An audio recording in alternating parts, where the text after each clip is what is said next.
after a long winter's nap. We'll see. Getting the old Johnny fired up. Cut some weeds. Yeah. It's pretty dismal, but we're gonna go after it. Old Rooster got nothing better to do.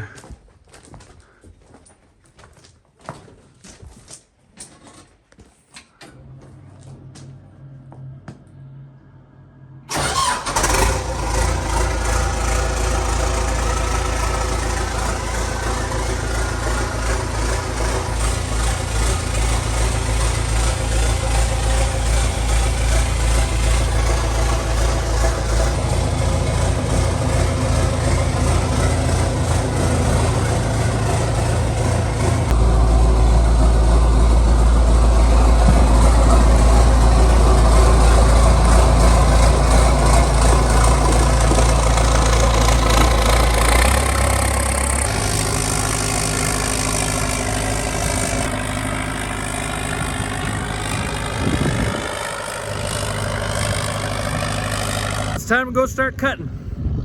Time to cut. We'll see. Old Rooster's always excited about firing up the swather. I think it's his favorite thing to do because he gets to go just camp out in there, puts his XM radio on, Fox News all day long, and he's just content as a good old boy.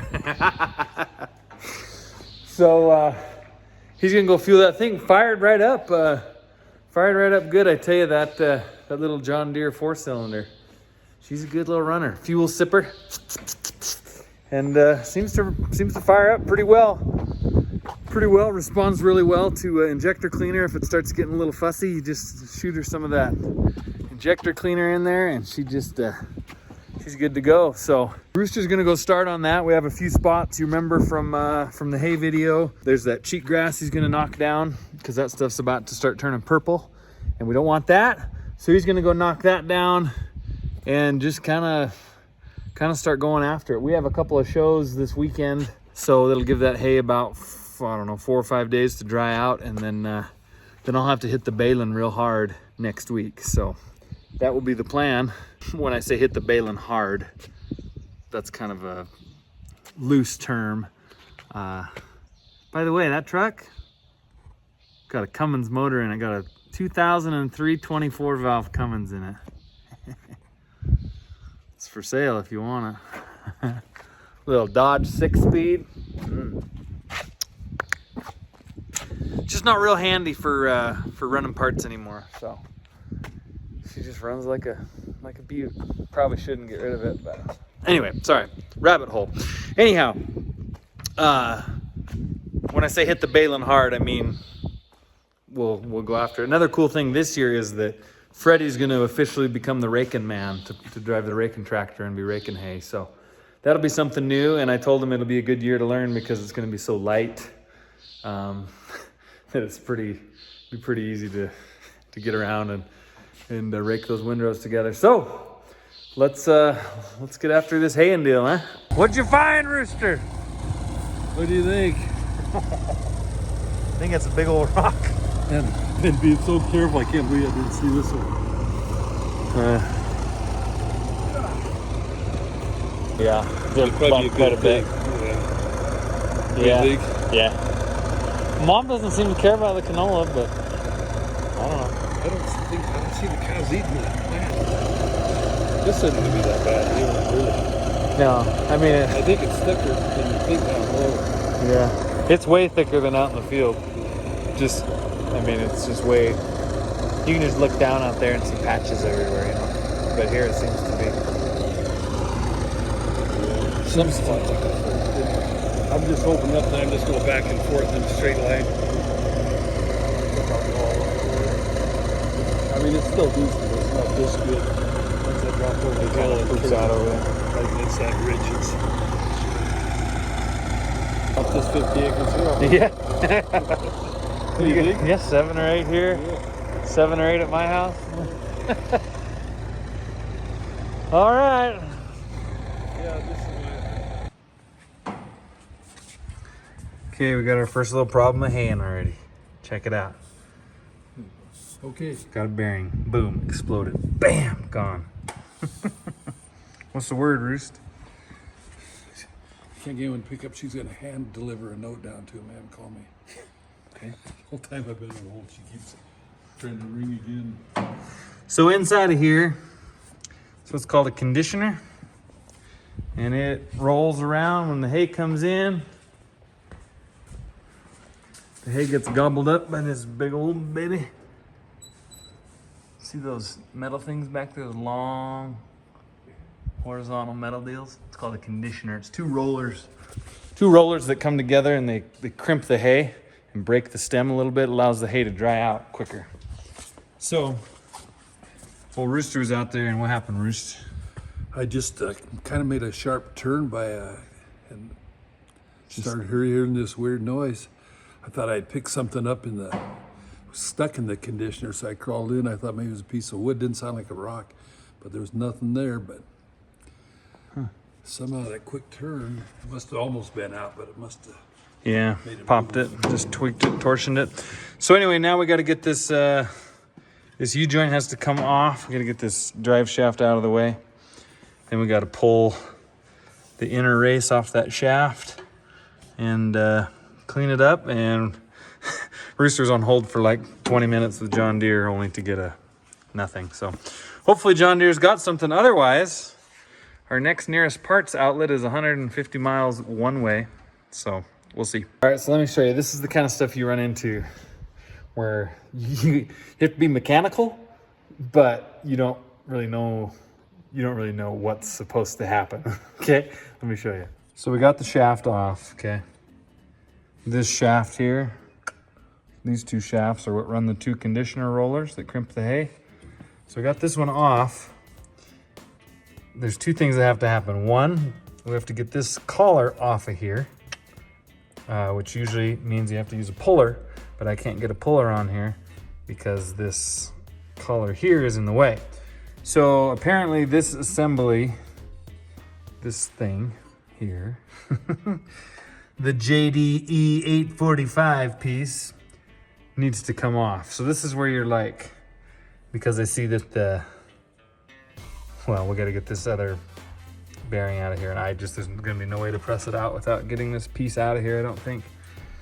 So now it's this threefold. There's this adjuster arm. There's this that apparently just goes to nowhere.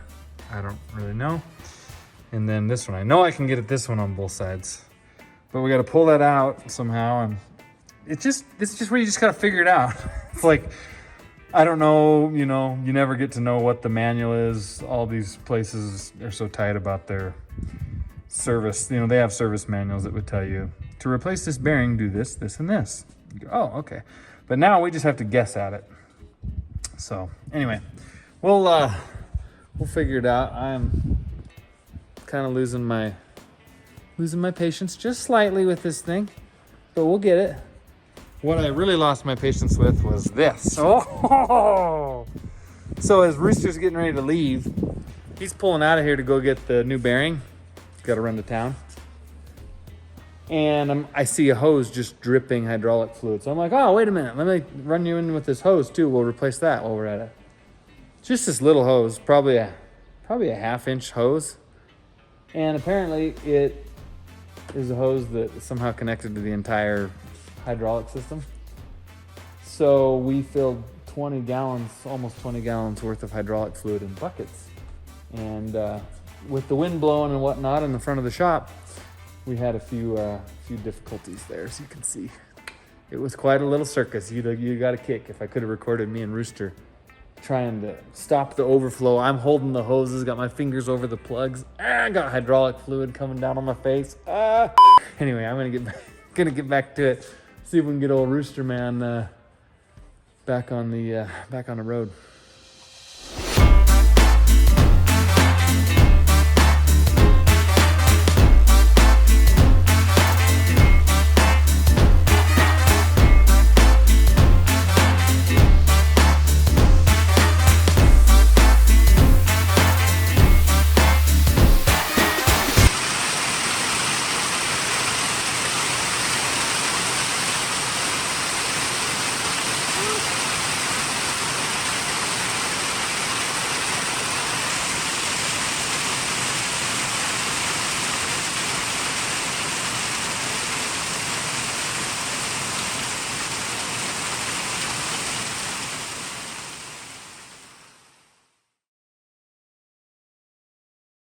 Oh, yeah, you got it. It's Jax, you guys. Thanks for tuning in. Ugh, there's some hay dust. Oh, man, let me get out of the sun for a minute. It's good to see your beautiful faces. I wish I could say the same for mine. It's kind of like high noon, so it's hard to get out of the sun and stay shaded. But welcome to haying season. I don't even know where to start, to be honest with you guys. I don't really know. See the sun up there? Ugh. I really don't know where to start with this. There's so many things to try to tell you about. I don't want to sound ungrateful in explaining some of this stuff. I don't want to sound pessimistic. But here we are. We're in the midst of haying season, and it's looking about as poor as I kind of thought that it would. We've had a couple tiny little bright spots, but not much. I'll tell you what, let me just keep it realistic. Sometimes realism can be confused with pessimism. There's a time and a place for optimism, and optimism I feel like is necessary when you're in a situation where mentally you're like downtrodden mentally, right? So you're like, man, I don't know how we're ever gonna survive, and then someone's like, man, well, maybe it'll turn around, maybe the rains will come, or maybe this or that. That's when you need optimism, because you're trying to help somebody's mental state pick up. We've been dealing with this situation, well, as long as you have with me on YouTube here, for the past, this will be year 3 now, and I kind of feel like mentally we've kind of broken through the frustrational barriers, and of course there's optimism is important, but I want to deal in realism right now, because now we're actually dealing with how much hay are we going to get this year? How many total bales are we going to have on the ranch this year versus last year? We know what it took last year to get through the wintertime. So let's be real about where we're at, how many bales we're getting, where it's probably going to land us. And as we go through the course of this, I don't want it to come across as pessimism. And I feel bad because Rooster's always he's an eternal optimist no matter what. He's always hopeful that it'll be better and maybe it won't be so bad. And I think I come across to him as a pessimist a lot of times, because now that we're like here, we're boots on the ground, we got the tractors in the field, I want the most realistic assessment of what's going on here as I can provide for the ranch and for you on YouTube. So let me take a step back now. I'm going to walk you through where we're at, where we've been. I wish I could wander around. Maybe I will. The sun might get in my eyes, but let me offer you the situation, all right? So you saw from the last video, you saw the situation of how the hay looked. It was pretty abysmal. That was a few weeks ago. Of course, we decided we got to go ahead and let's hay some of the best spots. This field being one of those. Look here. So this is the way we do this. The swather goes along and cuts it. You end up with two windrows. You bring a rake along and it combines the 2 windrows into one. Usually one nice full windrow, but as you can see on this one, there's a big gap in between, which is a really sure sign of a poor hay crop. When your rake can't even get it into one nice windrow. So back to the history. So we decided, let's go out, get the shadows off my face. Let's go out and let's make some hay. Let's find the best spots on the ranch where we think we're gonna produce the most hay, and let's cut them. Let's get those wrapped up, and then we'll see. Maybe we'll get some later rains. Maybe some of the grass will continue to grow, and let's just see what happens. So that's what we did. Rooster went out about 2 weeks ago. He jumped on the swather and he went and he cut kind of the best pockets. He dove right in and we cut some of our best stuff. And then something happened. Here's what happened.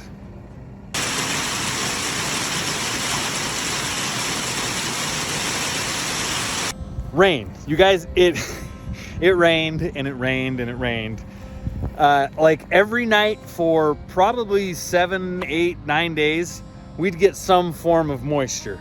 Now, rain is always it's the enemy of hay, because once you cut hay, you want it to dry out, you want it to stay green and fresh, but to cure and dry out so that you can wrap it up into a round bale and then feed it later in the winter. If it gets rained on, that rain will leach the nutrients out of the hay or the grass, the alfalfa, whatever you're cutting. It'll suck the nutrients out, and with each rain that gets on that hay, the less nutrients that it has. But we're in a situation where it's so dry, the pastures for the cows need rain.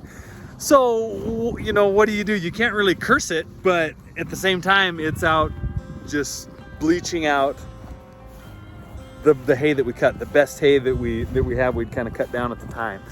So you kind of see the conundrum there. And we're of the mind now, especially after getting through last winter on all that straw and the very little amount of hay that we had. We're of the mind we're never gonna curse the rain. Whatever. Yeah, it's not gonna be great quality hay, but we know that it'll still work for cows. So bring on the rain. So it went ahead and it rained and it did its thing, and we kind of had to put a pause on haying for that 8 or 9 days. And everybody in the region here kind of dealt with it. Everyone went out and cut their best hay and then sat and watched for a week as it got rained on every night. All in all, we ended up getting a couple inches of rain, which is more than we got the entire springtime growing season to that date. So it was nice. It was much needed. It's kept the pastures now where the cows are. The pastures are looking great. That's the reality of what the rain did. Another little side perk about the rain, let me show you. See this alfalfa here? This is stuff that when I showed you that video the other day, it was probably about this tall and blooming out, right? And that means it's done growing. Well, we cut it and then all this rain came. Well, it's growing fresh little alfalfas off of it now. So that's exciting. That's a good thing. One maybe not good thing coming is that I'm starting to see a lot of grasshoppers again. You remember those from last year? That was the other part of the misery. Not as thick as last year, but those grasshoppers will get big and they'll start eating those little soft alfalfa petals, and probably negate any of that regrowth on the alfalfa. They won't eat the grass, they will eat the alfalfa. Anyway, so now the storm clouds have cleared. Here we are. It's time to get back to haying, and Rooster's cutting. We got Weed Man Weeds, young Freddie, debuting on the rake this year. He's 11 years old, and that's about the time that I really was getting heavy into my own love of operating machinery. I want him to follow in my footsteps in the machinery ways. Not only that, we're short-handed. I mean, we need the help. We need the free labor. A lot of you were like, "Hey, I'd love to come help.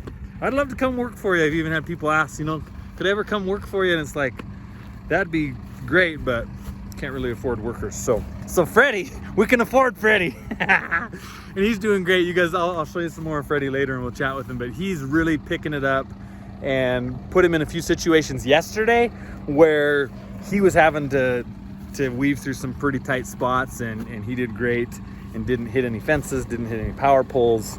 I think he's got the touch. You either got the touch with equipment or you don't, and I think it's a little early to tell for sure, but I think based on what I've seen the last few days, he's doing well. He's 11 years old, and he's putting in some good 10-hour days out here raking, getting stuff ready to go. So the reality, I'll explain more as we go along. This monologue's getting long enough.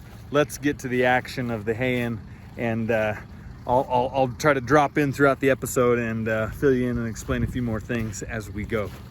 Let's ride. Let's get back in that baler and go. Let me tell you about one of the challenges.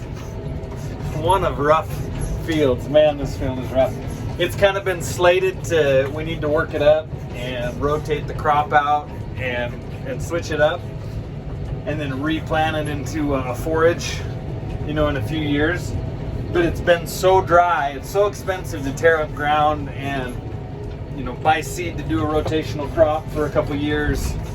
It's been so dry that we just haven't really had the faith that going and spending several $1,000s on a rotational crop seed is going to pay off.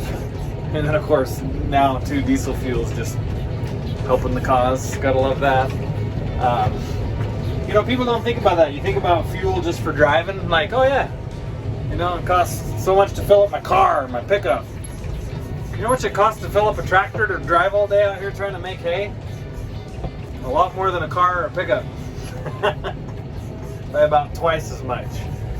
And that's for a, you know, not that huge of a tractor, a good mid-sized working tractor. So anyway, back to the matter at hand. This roughness that you're enduring with me is something we want to fix, but we just got to get out of this drought cycle. And we're kind of falling behind. We try to rotate our crops or our fields kind of regularly so that every year we have, you know, 50, 60, 70 acres being rotated out, because these forage crops, they get old, you know, and they just get to where they're tired out, and they need to put something else in the soil to kind of cultivate the soil and help get it rebuilt. And then anyway, that's why you rotate. But every year we try to rotate a certain amount of acres, but the last three years we just haven't done anything because it's been so dry. We just weren't brave enough to do it, which means we're getting behind. So when this drought does break, and we're like confidently know that every spring you're going to get timely rains and it's going to work the way it's supposed to, we're going to have a lot of ground to tear out. I'm going to have a lot of money to go into reclaiming or reworking some of these fields. Anyway, the challenge with baling really light crops is that the way these balers work, they suck. It's so hard to see out there because it's so bright out right now and the sun's just beaming down. But that crop goes into the baler, and then that baler spins it around. There's some belts in there that just keep rolling the hay in a circle. And as it adds more hay in there, it keeps rolling the bale, and the bale gets bigger and bigger and bigger until, remember that gum you used to be able to buy, the roll-up stuff? Maybe they still have it, Bubblicious in the roll-up. Think of it like that. When you roll it, when you unroll it all, it's just a big line of gum, right? The tape, or like a tape measure, same thing. That's what a round bale is. You're taking a long stretch of hay and you're just rolling it up until it gets into a big roll. And then you put a wrap on it, and then you kick it out the back and you start another one. But so as that bale sits in there and spins, it creates friction, right? It's contacting the belts of the baler that spin it. Of course, it's barking at me because I'm talking. I got you. Relax. I'll explain that in a minute. Anyway, also the sidewalls of the baler. Inside that chamber, there's metal sidewalls that hold the roll. And the sides of that bale sit there and spin and spin and spin and create friction with that. Sidewall creates heat. Part of that is it kind of creates a crushing of this forage. So when it's really thin, it spins that bale a ton of times before it creates a full-size bale. And the more spins that it does in the chamber, the more damage occurs to the forage. Whoops, there's my thumb. The more damage occurs to the forage in the chamber until the bale's the right size. Does that make sense? It has to go in the chamber to get made into a bale, but the longer it's in the chamber, the more those belts sit there and spin on it and kind of grind it. So if you followed behind me and looked down underneath, you would see kind of a trail of like hay dust, basically, just chaff that falls out from the chamber as we go along.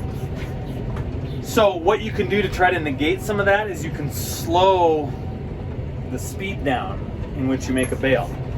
And it's kind of this hard game to play, because if you're going too slow, it's not going to properly create the bale.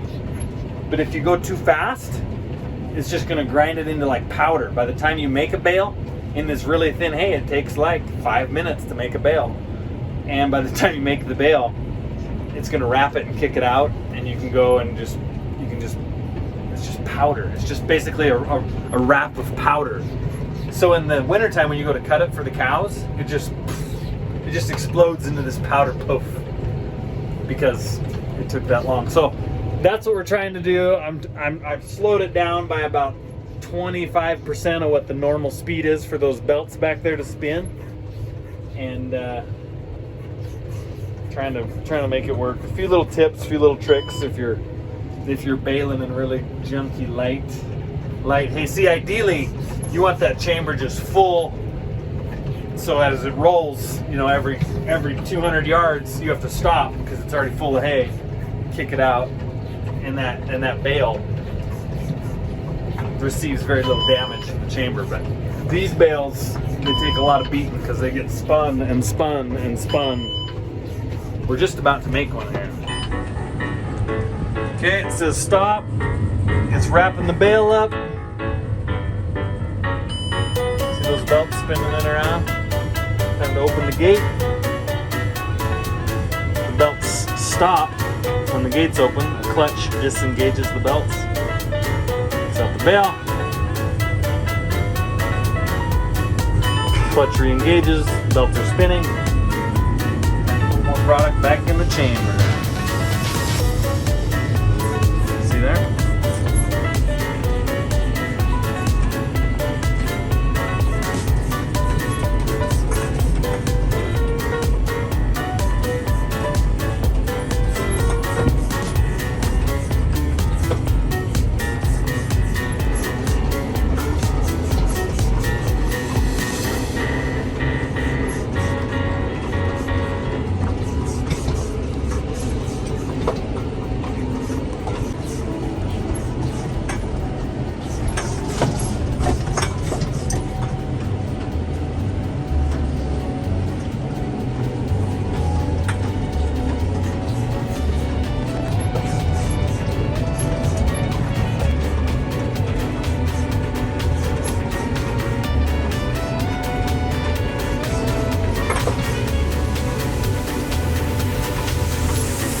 Also, as we go through the course of this video, here's what you're keeping in mind. Last year, remember, we put up about 125 bales? I can't remember exactly, but it was right in that mark, 120, 115, I don't know. That was the total new hay crop from last year. We added that to roughly 170 bales that we had from the previous summer, from 2 years ago. And that gave us, remember that 300 total number. I've probably mentioned that 100 times. But that gives us that total number of 300 going into last winter. Now, we went over and baled like 600 or 700 bales of straw on top of that. And that's what allowed us to get through the winter. So, to be on par with last winter's situation, we need 300 bales of hay this year off the place, which would be 3 times the amount of hay that we put up last year on the ranch, okay? Still far below. Remember, a good year on the ranch is pushing 2,000 bales in like the best year ever. This is probably the second worst year ever.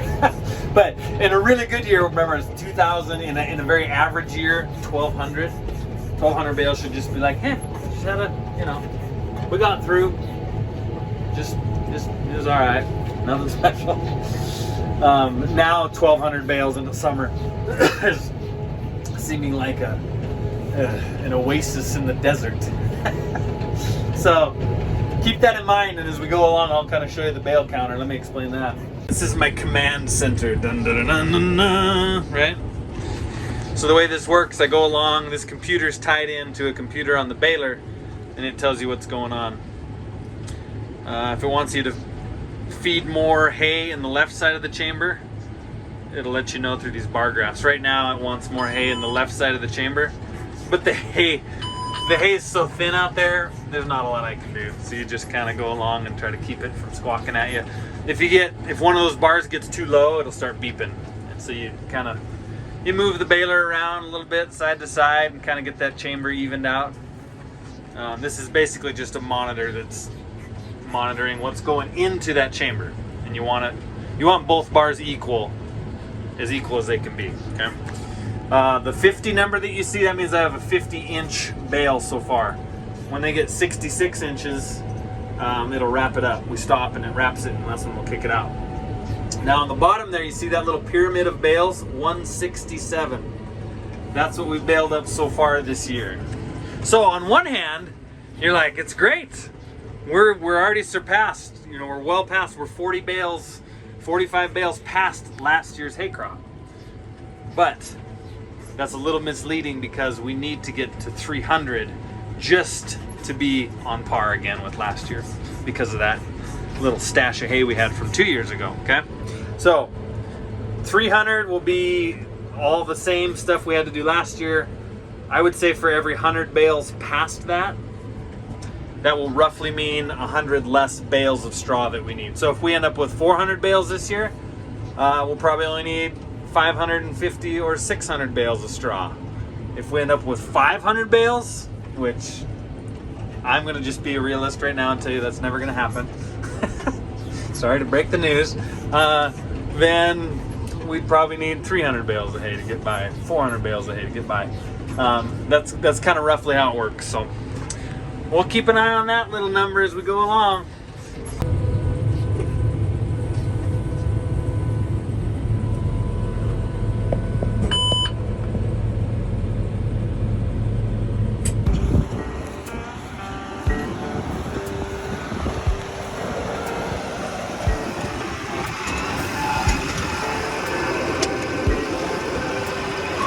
Weeds!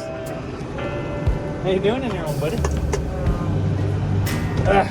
Your AC is way better than mine. Oh, I'm just sitting here to cool down. What do you think? This is so rough over here. Did you about lose your mind? You get smoother over there, doesn't it?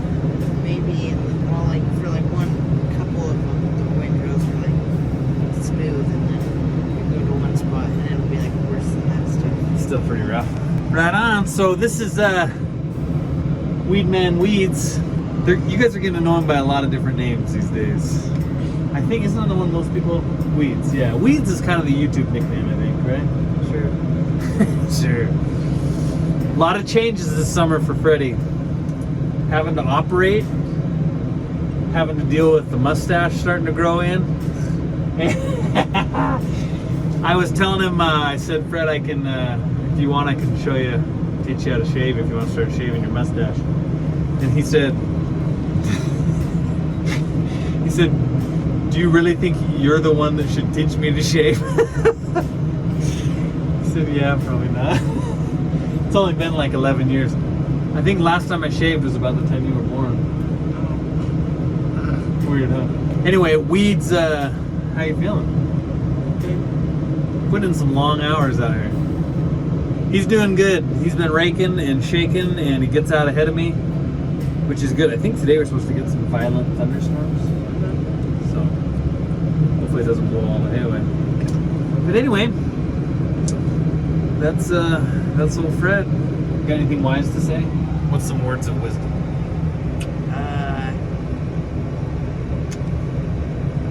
I don't know. It's alright. Take your time and think about it. No wisdom today. No, I don't have any either. It's way too hot. It's like 95 degrees out. And I know that doesn't sound that hot, and some of you are like, oh, you should come in the humidity. You guys, 95 degrees of Montana sun is different than 95 degrees of desert sun or Midwestern sun. Trust me, it's different. It's hot, okay? It's hot. Anything? Yeah. Me and Freddie figured out why we have no wisdom. It's because we're starving. They pointed the wrong way. We're starving. Good luck, Weeds. Oh, there's nothing worse than being hungry and raking. Actually, there's one thing worse. Raking in the greenhouse. I need to tint these windows. Every summer I'm like, I'm gonna get those windows tinted on the Kubota. I think the case has slightly tinted windows, and I would be thrilled to have these tinted. The air conditioner works. I mean, it's ice cold coming out of here, but lot of glass. Look at old Weeds over there. Getting his water tucked away. Oh, we're just a little overdue for lunch. Granted, we didn't make our sandwiches today.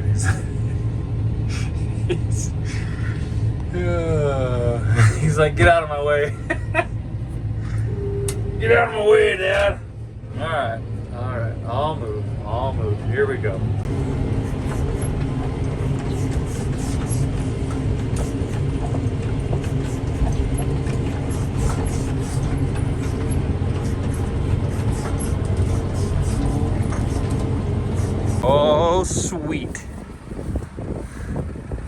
Knock, knock, knock.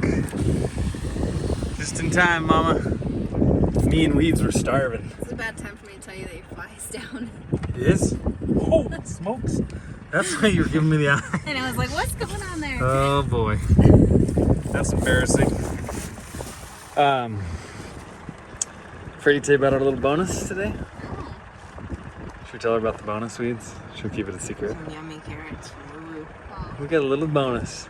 So when we were out here, actually I never even had asked for food for myself. It was when Freddie was out starving. I sent out the word, but the service is real spotty out here. Yeah, so you couldn't tell me, like, never mind, we don't need food. So we just kind of left the word floating out in the airwaves. So you can have dinner. And all of a sudden we see the little ranger coming out. No response, you know, from Woo. But the little ranger comes buzzing out. Woo brought out some lunch. And then like 2 minutes later, guess what we see? Bale coming out. Her coming back out. She's with Rooster over there still. Here comes old Bakey. So now, that's what that means. Whose food is better? Ooh, it means we have dinner now. Now I'm good to bail for the rest of the night. Freddie, you can come back after your track camp So and you that- can just Wait, bail, that bail. explains why you were in no hurry to like meet up with me. You just kind of kept, because you weren't hungry anymore. We were trying to finish our sandwiches from Woo. So I just had to sit there like, hey, No, I still am. food wagon. Let me chase We're you still down very the field. happy to have the food though, right, Weeds? Something about these oranges. I was Yeah. gonna give you candy, but since you already ate, I'll keep it for myself. Right on. Well, you're gonna say the funny part of your story was you didn't bring me out lunch anyway. So Freddie, and I'm actually picking him up. So For the Weeds, word. If you want to go on your way out, if you want to just go straight up this way, it's a little rough, but you can just idle up. You'll drive right by the swather and hopefully Rooster Woo, and let Rooster know that if he wants to come jump on the rake, that would be sweet. I see nothing. Freddie kind of knows where they're at over there, sort of. Right, Weeds? Yeah. You dropped me in the middle of like the vast empty wilderness, and you're like, just drive straight. The empty, the wind-blown, deserty wilderness. I'll just follow the landmarks. No, it's like, okay, see, there's four. That There's second bale to there's the left. we have 4 hay bales out there. It's the second one. Usually there's like hundreds. That's true. This does make it a little easier, so I can count them all on one hand. Yeah. So go past the 1, 2, Yeah. 3, 4th bale, and you'll see the swather will be on your left. Fourth to the left or fourth to the right? Fourth. Left. Yeah. All right. Yeah. Right. You good?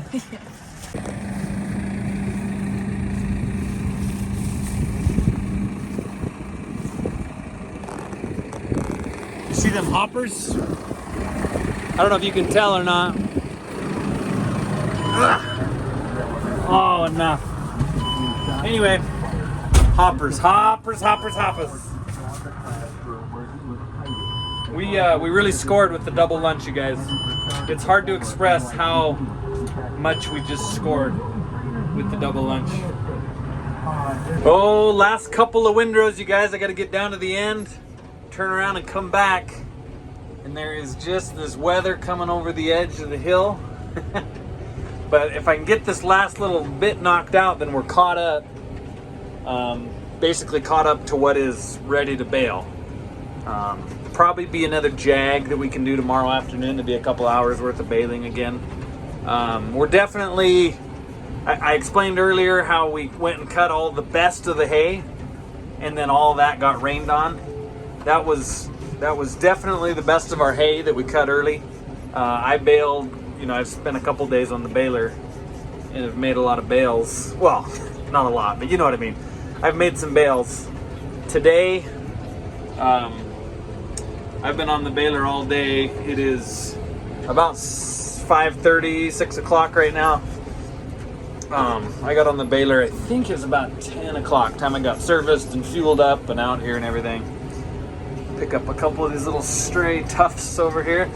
But by the time I got out here, yeah, I'd say 10 o'clock. So let's say 7 or almost 8 hours of baling today. Pretty well nonstop. Stopped a couple times for this or that. Oh man, that wind is really picking up. So that dust blowing, I don't know if you can tell. Sorry. 199, so that's about 35 bales. An entire day on the baler for 35 bales. So those of you that put up hay and are familiar with how little bit of hay that is to put up in 8 hours of baling will kind of grimace at that. But anyway, I think we're gonna see what the wind does to these. You won't be able to. Yeah, if you're not, well, that has nothing to do with me being careful, but the wind is really coming in from the south and it's starting to blow the hay away. The little bit of hay that's left. The video's not picking it up very well, but we're gonna make it. I got the hammer down. Woo! We got the hammer down. Isn't this just so deceiving out here, you guys? Where you look out here, and it's just like, man, look at that green. See, in a normal year when you cut your hay, unless you can irrigate it again right away, which we can't here, once you cut it, it dries out within about 2 days. The ground dries out. Any of the foliage that was protected by the long hay and the grass is exposed to the sun, and it kind of dries out in a hurry.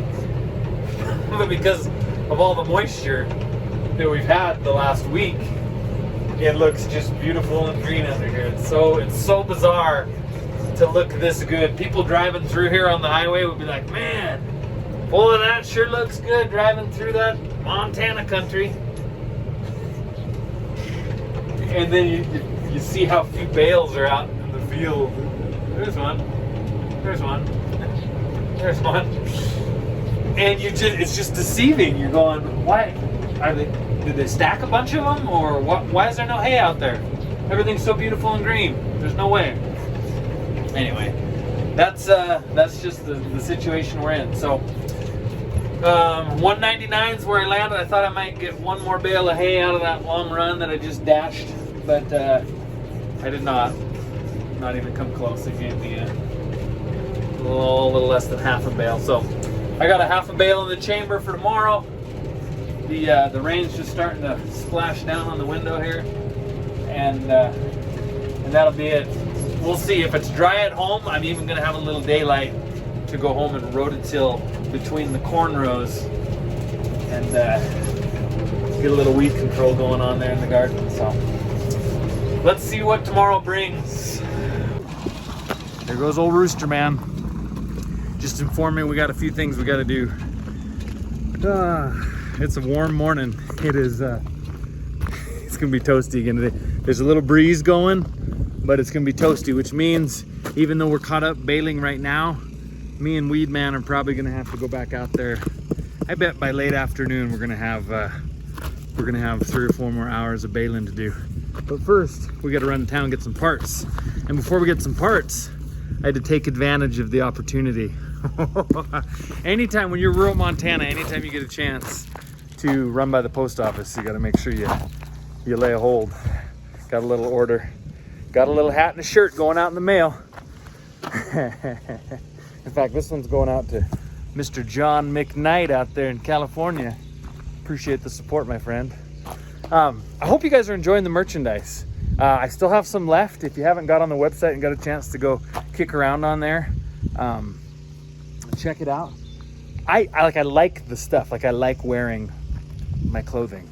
I'm not today, but I like it. In fact, you probably noticed I'm wearing the same shirt as yesterday. I am the king of wearing the same clothes 2 or 3 days in a row. It's one of the perks of rural Montana. One of the perks is no mailboxes anywhere nearby, and another perk would be that you can wear the same clothes over and over and nobody notices. But sorry, that's more funny to me than it is to you guys. Hey, look over there. Going on an adventure in that truck here shortly. Shortly by meaning in a couple days. Let me show you something. So what we got going on here. This is Rooster's cutting machine, all right? This is how they work. All those little stabby looking things, those are called guards. They protect, I'll show you a little closer. They protect these, which they're called sections or knives. officially they're called sections, but we call them knives because they cut. Anyway, these sections go back and forth really fast. These guards protect them from hitting the rocks for the most part. And right here we have something unique. You see that they're doubled up, right?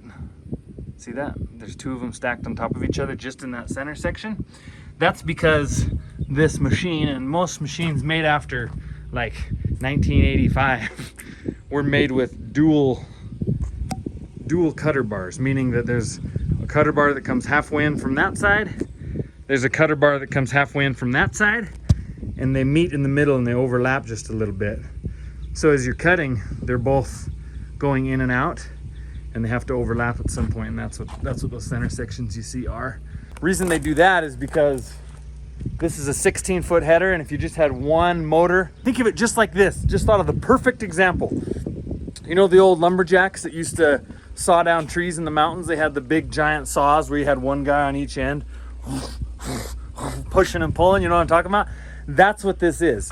If you had just one long 16-foot bar, that would be like having one guy with a saw pushing back and forth, okay? But by having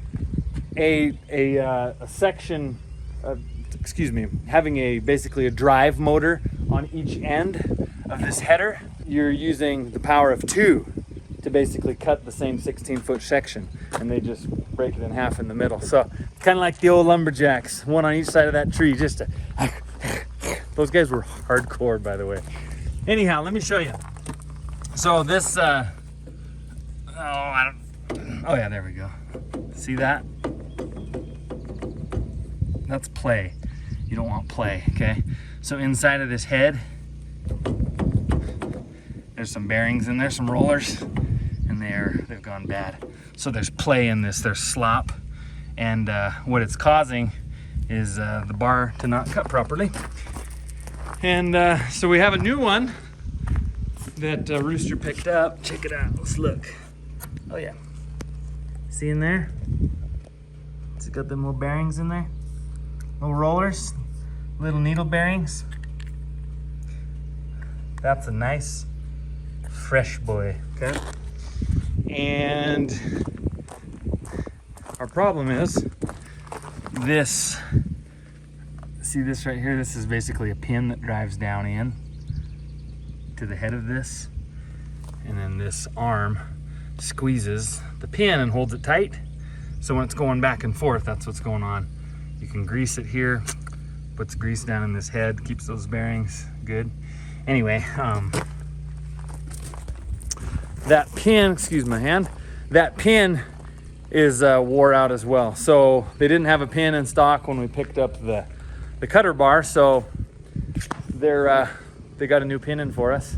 And as well as a new pin, I just got a call from Tire-Rama, and they told me that my retreads are in. Guys, I'm retreads. Let's talk about that for a second. I talk so much.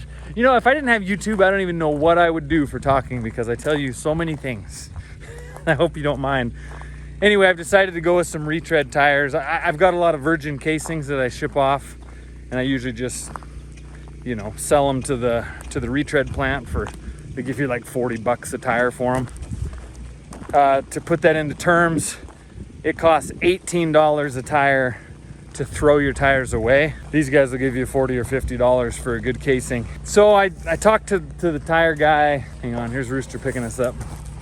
I talked to the tire guy and realized that you can, hey Weeds, coming to town? Yeah. Sweet. So anyway, I talked to the tire guy and realized that you can retread your tires. I think they charge, I gotta go to the house too, don't let me forget. You can retread your tires for like $125 a tire to get new treads put on them. And I know that people don't like to retread their tires because they can blow, but I have some certain trailers that if a tire blows on them, it's not really gonna damage anything. So I'm going back to gonna start using some retreads again because these tire prices are just getting insane. So we're gonna try that and go back old school. Roos, we all ready to roll? Yeah, speaking of old school, you know, I used to put 2 caps on all my tires before I let them go. Oh, you would? Yep. So run these off and then go send them in again. Yeah, the tires I use, they guarantee 2 caps, so I always got decent tires. Take 2 Okay. caps. I got you. And you ran them on your drive tires, Yeah. right? Yep. And the steers. When he wanted to get real wild. Fred, you all ready to roll, buddy? Yep. Sweet.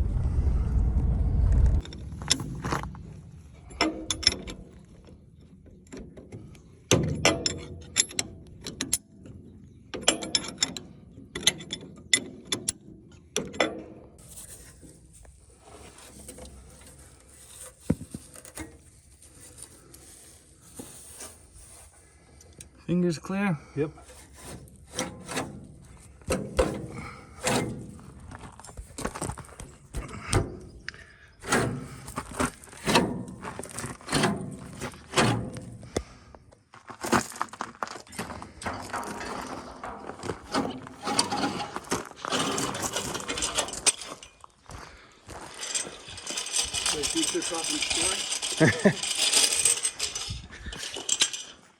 Your problem,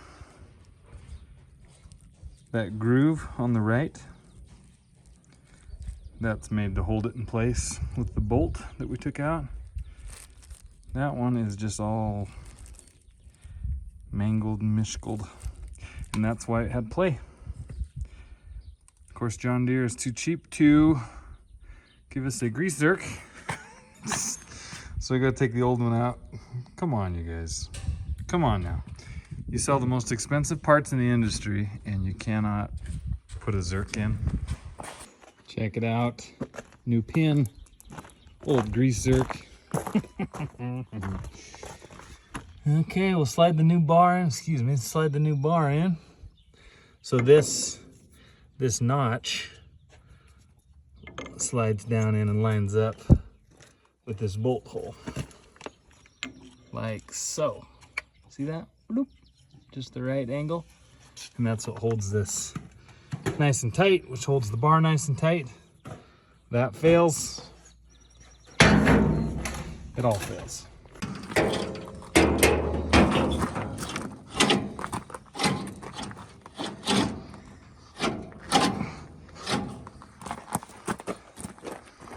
Might get something to tap it with.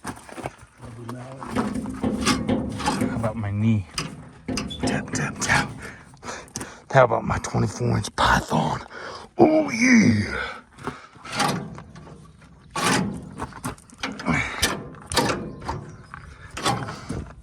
Who needs a mallet? You got the Python, skinniest Python you've ever seen.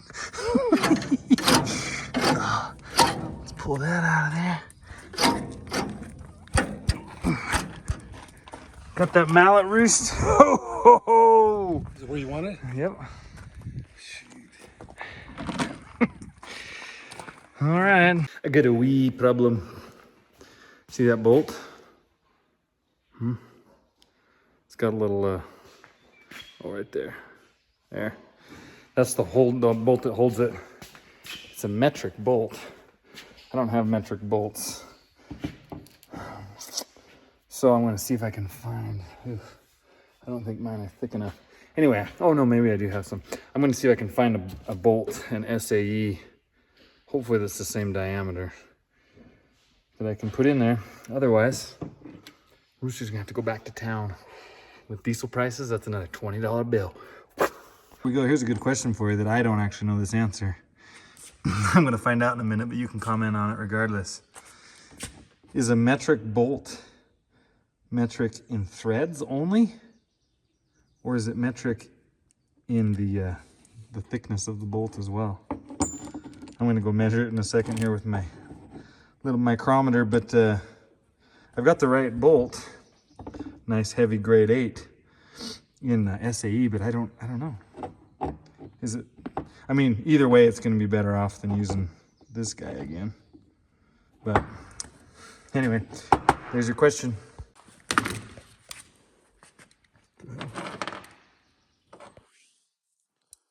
Okay.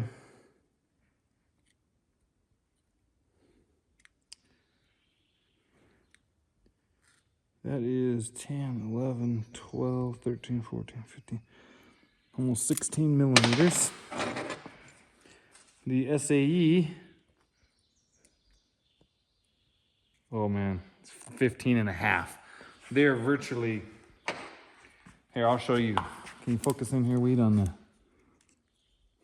here's this one. Okay, there's that one. Okay. Here's the SAE. Oh, hang on. Sorry. Here's the SAE. Just the tiniest little play. I mean, it's a half of a millimeter. We'll go stick it in and see how it feels. Definitely need to just pick up the proper one. But we'll see.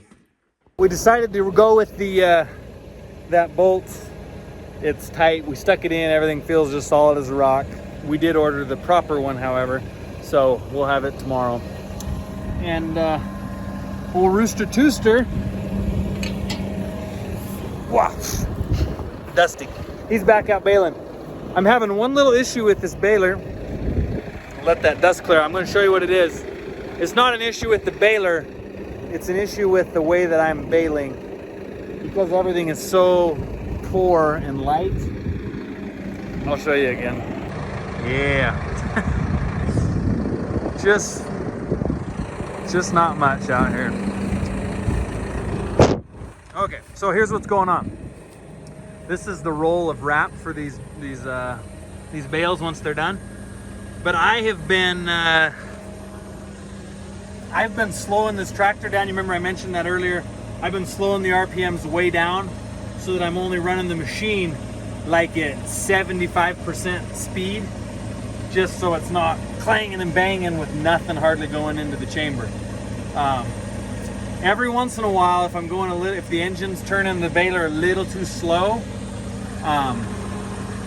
this wrap isn't working properly. See, it automatically, you stop and the computer tells this thing to start. It inserts the twine, wraps the bale up, automatically cuts it, and it stops wrapping. This sits idle until the next bale is ready, right? But if you're turning too slow when it goes to insert the wrap, the bale won't grab it. It won't grab the wrap and start spinning it. And if you don't get it to grab on the first try, it kind of shreds this stuff and makes these little tails, and it won't go in. So you have to rethread it basically. Wah, more dust. Yeah. Quit being such a weenie. Here, now you can see it. It's supposed to be like this all the way across, but it's kind of shredding this wrap. So all I got to do, you got to pull it out. Ugh. Get yourself a little. Whoa, more dust. I know. I just don't want to be dusty and whatever. Anyway, so I can't show you because I only have one hand. I need to tie a knot. Just a sec. Okay, so over the years, the best thing I found to do when I thread these is I just tie a big old knot in it, and I stuff this big old tail in there all together. That way, when it goes to grab it, it's got all kinds of stuff to grab, and it gets started again. And I'll just have to kick my engine speed up just a tick, and we'll be back in business. Bada bing, see there, ready to kick out. It took it right in. I sped her up just a tick more, and here we go. Bale is out. As they say up in Canada, the bale is out. Looky there, 204 bales we're at. And we'll go on our way again. Old Frito Fred's over there. Got one more little field that's ready to bale. Oops. And probably 2 more hours of baling for today. Maybe another, we'll probably make another 10 bales today. Made 30, what was it, 35 yesterday? 10 or 12 more today. And our last little ace in the hole is going to be this field over here, which is about the only field that produced anything last year. It's So hoping to get maybe 100 bales off that. Might be wishful thinking, but if we get 100 off of that, add it to our 200 we're gonna have here, we'll be kind of right in the back pocket of last year. So we'll just keep our eyes peeled, see where we end. There's the workers. I mean those two. And the worker. Weed man the worker. So this is some stuff that Rooster cut just yesterday.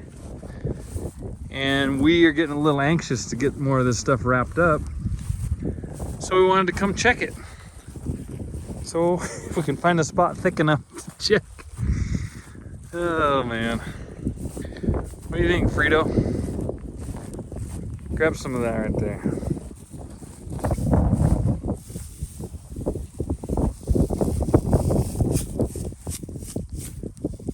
It's pretty decent. I mean, I think we could rake it. It's not good.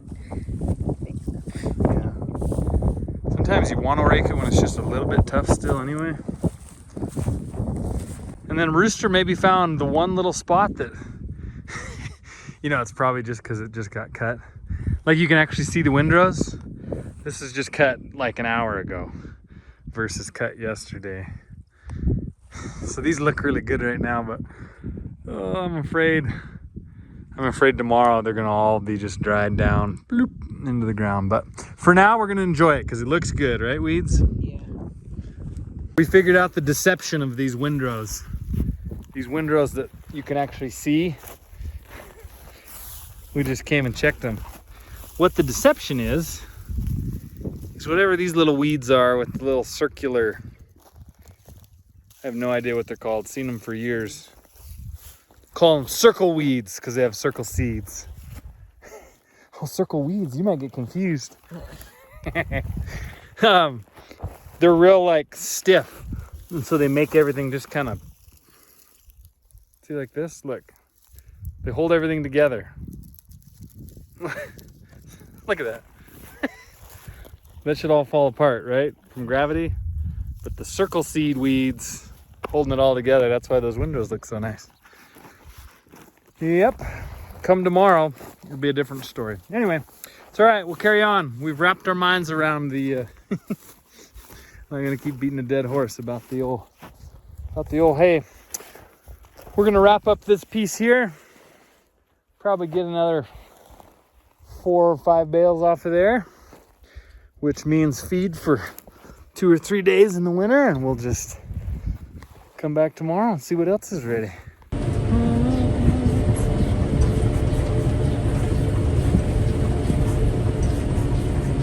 Well, so the question of the episode, where did you end up on bale count? Oh man, Rooster cut, and I raked Freddie raked, and I baled, and we got every stitch that I think was, I think we got every stitch of possible hay that was worth going after, that made sense to go after. And we totaled, I believe the exact count was like 307, which ironically puts us within just a few bales of the exact same boat that we were in last year. So isn't that interesting how that works out?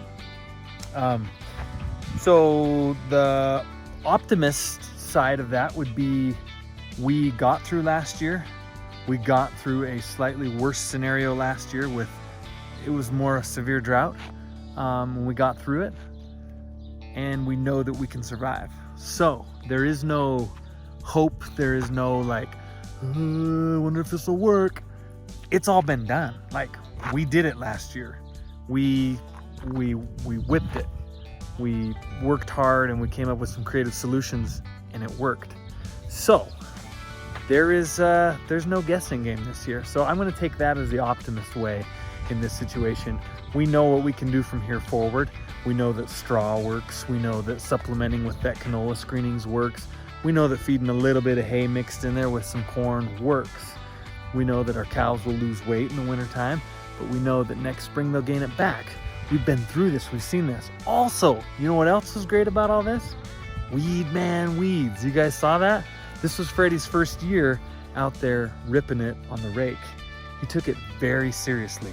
Like, he was very dedicated. There was a time where he'd been raking, he'd been sitting out there for hours, and we had one more little stretch of stuff to do, one more little spot that was ready to go. And I said, hey, let's hit this one more spot. And you could just see in his young eyes that, and I said, you know what? It's just a small piece. Why don't you go in, I'll rake it, and then I'll just bale it as well. Which takes me twice as long, but he knew that. Like, he knew that. He goes, nah, that'll take you twice as long. I'll just stay out here and get it done. Freddie's 11 years old, and it was really fun to see him take something seriously. Be a little reluctant at first about it, but then rise to his calling and just take it home and just go with it and do it. So those are some good takes we're gonna take out of it. You know, it could have been a lot worse. We could have had, if it had been the same as last year, we would have only had 150 bales of hay this winter. So things could have been worse. I'm gonna just look forward with confidence and the knowledge that we can get through this, and we're gonna be walking in footsteps that we already trod last year. Okay, so no matter the deal, it can always be worse, right? You guys, it's a beautiful evening. I'm gonna go in and grab a bite to eat, play with the kids, kiss my wife, and relax. Thanks for following along, you guys. I appreciate you. I appreciate the support that you give, the thoughts and the prayers and the well wishes and all of it. So let's keep rocking and rolling, huh? Till next time. Should that be my new thing? Till next time.